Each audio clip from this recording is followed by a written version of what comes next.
मुसलमान का जज्बा कहता है 1-10 पे बारी 100,000 पे बारी। जी ये बात तो सही है, लेकिन जब अब ध्यान है ना उन्होंने थोड़ा सा फ़लस्तीनियों ने, तो इसराइल को थोड़ा सा पता चला है ना कि जहाँ पे मुसलमान अगर जज्बे में आए तो उनको कोई जुनून होना तो फिर वो कुछ नहीं देखते आगे। ऑपरेशन अजय के बारे में सबसे पहले बात करें। ऑपरेशन अजय देखे ना, वो अपनी कौम के लिए कितना वो मुखलिस है। ठीक है। वो अपनी कौम के लिए जहाँ पे उनका कोई बंदा उनको पता लगता है कि कहीं उनके बंदा कोई मुश्किल में है तो वो उसके लिए सबसे पहले जाते ठीक है। हैं। जैसे कि उन्होंने अपने उस्ताजा कराम जितने भी थे उधर जाके उन्होंने सारों को सबसे पहले रेस्क्यू किया है। Exactly. अभी रिसेंटली मैंने एक उनकी एक्ट्रेस देखी है, मुझे उसका नाम नहीं आता, उन्होंने उसको रेस्क्यू की है जल्द।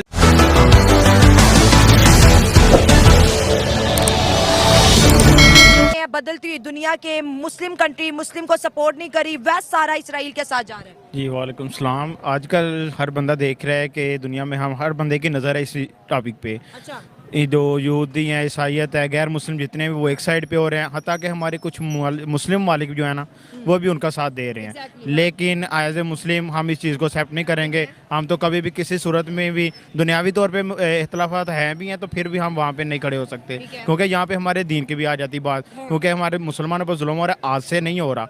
जब पाकिस्तान आज़ाद हुआ कायदे-ए-आज़म ने तभी फरमाया था कि हम ये कभी तस्लीम नहीं कर सकते, और अब कायदा हमारे पासपोर्ट पे है कि हम इसराइल को कभी तस्लीम नहीं कर सकते।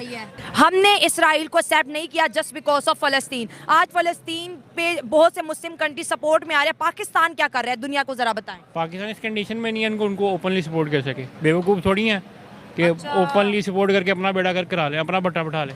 अपना मुल्क हमारा अपना मुल्क अभी इन्फ्लेशन क्राइसिस में चल रहा है, कैसे कर लेंगे? रैशनल होकर सोचें ना, जज्बाती होकर थोड़ी सोचना है। अच्छा, ये बहुत अच्छी आपने बात की। ऑपरेशन अजय की बात करेंगे। उन्होंने कहा कि इसराइल वॉर की तरफ जा रहा है और सबसे जल्दी अपने इंडियंस को निकाला जाए। तो हमने देखा जब रशिया यूक्रेन की वॉर हुई उस वक्त भी हमसे पहले इंडिया ने अपने स्टूडेंट्स को, अपने टीचर्स को निकाला। तो इनकी जो एक सेंसिटिविटी है, ये जो उनकी यूनिटी है, इसके बारे में क्या कहेंगे?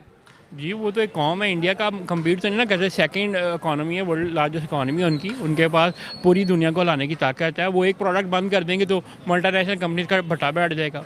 आपने कहा उनके पास पूरी दुनिया को हिलाने की ताकत है। ऐसे ही है, उनकी इकॉनमी बहुत बड़ी है। सेल्स की बात है, रेवेन्यूज़ की बात है, फैक्ट्स एंड फिगर्स क्या है। मैंने आपको बात किया, रैशनल होकर सोचें, मतलब होश से काम लेना है, होश से काम लेना है। और हमारा ये फ़र्ज़ बनता है कि जैसे भी इसराइल को तस्लीम नहीं कर सकते। हमारे जो मीडिया वाले लोग हैं, इसराइल क्या करने जाते हैं? वो यही तो बात है ना, हम लोग इकट्ठे मुसलमान नहीं, इसलिए तो गैर मुस्लिम हम पे हैवी हैं। अच्छा। कि वो हमें जुल्म करते हैं, क्योंकि हम लोग, हमारे अपने लोग जो हैं वो अंदर से हमारे साथ नहीं होते। वो अपनी रेटिंग के लिए, अपने प्रोग्राम के लिए वो इस चक्कर में जाते हैं, ये नहीं देखते कि ये हम गैर, इससे हमारे मुसलमान लोगों को नुकसान। हमास ने क्या किया? हमास ने पहले 5,000 जो है रॉकेट दागे इसराइल पर, फिर उसने 2,000 रॉकेट दागे और इसराइल ने कहा कि हम इस वक्त वॉर की हालत में। हमास ने तो रॉकेट दाग दिए। हमास को पता था कि इसराइल जवाब देगा। हमास के पास खुद की तो एयरफोर्स ही नहीं है। ये जो सिचुएशन आती है मुस्लिम कंट्री के लिए, हमास ने अल्लाह अकबर का नारा लगा के क्यों इसराइल पे अटैक एक और बात है, मैं आपको बताऊं कि इसराइल आज से तो नहीं जुल्म कर रहा। अच्छा। कभी इतना हाईलाइट नहीं किया गया। हाँ। ठीक है, अभी इसके पीछे भी कोई ना कोई इनकी ना साइंस है, कोई ना कोई ना स्कीम होगी कि जो ये इसराइल अभी दिखा रहे हैं कि इसराइलियों पे जुल्म हो रहा है। इंडिया मैदान में आ गया कि हमारे वहाँ पे लोगों पर जुल्म इंडिया हो की गया। तो दोस्ती है नहीं, इंडिया की तो अलायंस है। इंडिया हमेशा अपने अलायंस जिनके साथ होते हैं उनको कहते हैं ना पहले नंबर पे सपोर्ट। तो बिल्कुल ये देखें ना, इंडिया से बड़ा मुसलमान, इंडिया में जो मुसलमान उनकी सूरत हाल भी हम देखते हैं। अच्छा। कितना जुल्म होता है, इंडिया को वो नजर नहीं आता। वहाँ पे अभी इंडिया भी कह रहा है कि इसराइल पे जुल्म हो रहा है, इसराइल पे लोगों पे ऐसे हो रहा है, लेकिन उनको अपने कंट्री में नजर नहीं आता जो वाक़यात होते हैं। तो उनका करेज है ना, ओपनली तो कोई भी नहीं ना आ सकता प्लेटफॉर्म, बैक एंड पे बड़े मुल्क सपोर्ट कर रहे होंगे। अच्छा, इसमें एक सीन ये है कि अभी इंडिया के अंदर G20 के अंदर एक कॉन्ट्रैक्ट साइन हुआ था जिसमें middle east and Europe economic corridors की बात करें। कह रहे हैं कि चाइना ये सारे मामला डिस्टर्ब कर रहा है कि कहीं इंडिया ये कॉरिडोर ना बना ले, और ये बनाएगा तो उसकी ट्रेड बहुत ज़्यादा बूस्ट हो जाएगी, खुद को मिडल ईस्ट से जोड़ेगा और मिडल ईस्ट से यूरोप पहुँच जाएगा। तो ये खतरनाक अलार्मिंग सिचुएशन है, हमारा CPEC बंद हो जाएगा। बंद हो जाएगा ना, ये अलार्मिंग, मतलब ये एक स्ट्रैटेजी है, हिल रही है पूरी दुनिया इससे। ऐसे ही है। हाँ। तो इस पर हुकूमत को लेना चाहिए, अपना CPEC बचा लें। CPEC गया हमें अपना CPEC बचाना है जी। इजिप्ट एक इस्लामिक कंट्री है, बड़ी इस्लाम से रिलेटेड चीज़ें वहाँ पे। उसने कहा हम फ़लस्तीन और हमास को सपोर्ट नहीं करते, हमास ने गलती की है। वो इसी वजह से सपोर्ट नहीं कर रहे ना, वो कहते हैं उनको, देखिए आजकल ये सीन है, हर बंदे को अपना लाला पड़ा हुआ है। वो कहते हैं जी मैं ना किसी तरह से घाटे में ना चला जाऊँ मैं, ठीक है, उनको अपनी पड़ी हुई है। तो इसी वजह से वो लोग क्या कर रहे हैं, वो मिस्र वाले उन्होंने अपना सोचा, उन्होंने कहा अगर हम यहाँ से अगर हम उसको सपोर्ट करेंगे हमें इकोनॉमिकली बड़ा नुकसान होगा, वो नहीं बर्दाश्त कर सकते। क्यों? क्योंकि वो भी उसी तरह स्ट्रॉन्ग नहीं है, इतने स्ट्रॉन्ग नहीं है जिस तरह स्ट्रॉन्ग होना चाहिए, जिस तरह इजिप्ट है।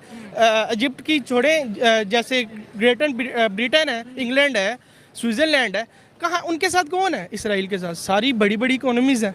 इस बार 84 कंट्रीज उनके साथ 4 हैं। कंट्रीज उनके साथ है। वो सारी की सारी कंट्रीज क्या है? सारी strong की है। बड़ी स्ट्रॉन्ग कंट्रीज हैं, इकोनॉमिकली भी बहुत स्ट्रॉन्ग है। फिर मेन चीज़ वही आ जाती है, इकोनॉमिकली जब तक हम लोग एक दूसरे की मदद नहीं करेंगे, इकोनॉमिकली अगर एक दूसरे से ट्रेड नहीं करेंगे, तब तक ये मसला नहीं हल हो सकता। हम कभी भी अपने हक के लिए नहीं बोल। आपने कहा मुसलमानों पे जुल्म होता है, ये सवाल हर पाकिस्तानी उठाता है, लेकिन हम ये कहते हैं कि अगर इंडिया के मुसलमानों पे जुल्म होता है तो वो पाकिस्तान क्यों नहीं आ जाते? पाकिस्तान तो उनके लिए बनाया, लेकिन यहाँ पे कोई रिफ्यूजीज कैंप्स मुझे नजर नहीं आते, ना इस्लामाबाद में ना लाहौर में। भाई जुल्म हो रहा है तो पाकिस्तान तो मुसलमानों के लिए बना था ना, बॉर्डर खोलो, आने दो उन्हें। जितना हमारे सूरत हाल है पाकिस्तान की, हम लोग अपनी अवाम को नहीं कवर कर सकते, कैसे करेंगे? मसला रोटी दा। मसला रोटी का ही आ जाता है, और ये रोटी का मसला ये जंग करवा रहा है सारा। अच्छा। वो भी मसला रोटी का ही है। अच्छा। जो उनको स्पॉन्सर करते हैं वो भी रोटी का मसला है। मतलब कि सब पीछे मसला रोटी का ही है। अमेरिका अगर साथ देता है, क्यों? सुपर पावर है, वो अपना आप रखना चाह रहा है दुनिया में।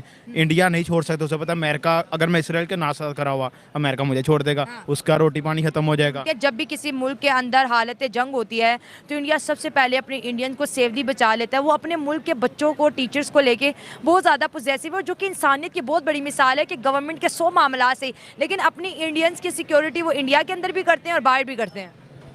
ये तो पाकिस्तान को भी सोचना चाहिए है ना, पाकिस्तान भी सपोर्ट करे ना उनको।